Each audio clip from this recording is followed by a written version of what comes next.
Paige Bueckers had a solid performance, but she wasn't alone because Quinerly and Aziaha also had great performances, as these rookies were able to lead the Dallas Wings to a win over an elite Phoenix Mercury team. Before getting into the game, congratulations are in order. Over the break, not only was Paige named Rookie of the Month for June, but she was also named an All-Star starter and had the highest weighted score among guards. She is having an amazing season, not just for a rookie, but in general, and it's been an absolute joy to have watched every single game so far.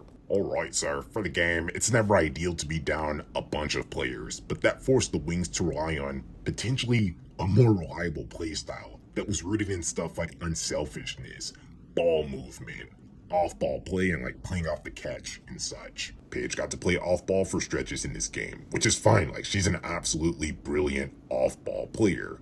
There were a lot of good possessions, but I really like 3 of them. There was this one possession where Paige was able to get free with a fake left, frees up Copper for a bit, enough to get by her and like gain an advantage and force the defense to help. She had an option in the corner, but she decided to be aggressive with a smaller defender in front of her, and it worked out.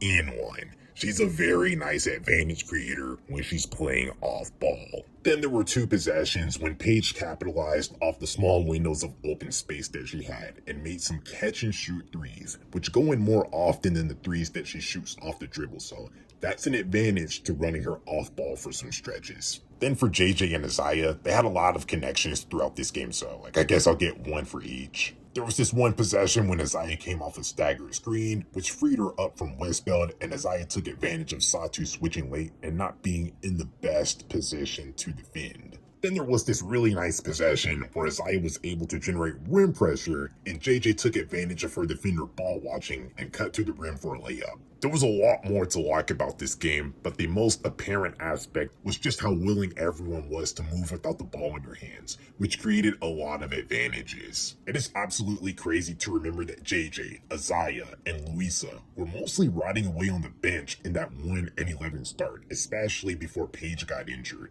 Now, the Wings have turned their season around, 5-2 with Lee, and the way I see it, after this performance, there's just no way that the Rooks can go back to getting such limited playing time. A win like this isn't a good scenario for the vets. This starting lineup of JJ, Paige, Aziaha, Louisa, and Lee looks so good, and they're bringing dynamics to the game that weren't really that present in the previous starting lineups, like more ball movement in the backcourt and more floor spacing in the frontcourt, which leads to a more dynamic offense. They seem to fit with Paige very nicely, so this lineup is worth looking into more. And with the acquisition of a 2027 first-round pick, the Wings might have already decided that they're building around Paige, which is nice. Should have been done before the season, when they knew that they were getting a #1 overall pick, franchise changer.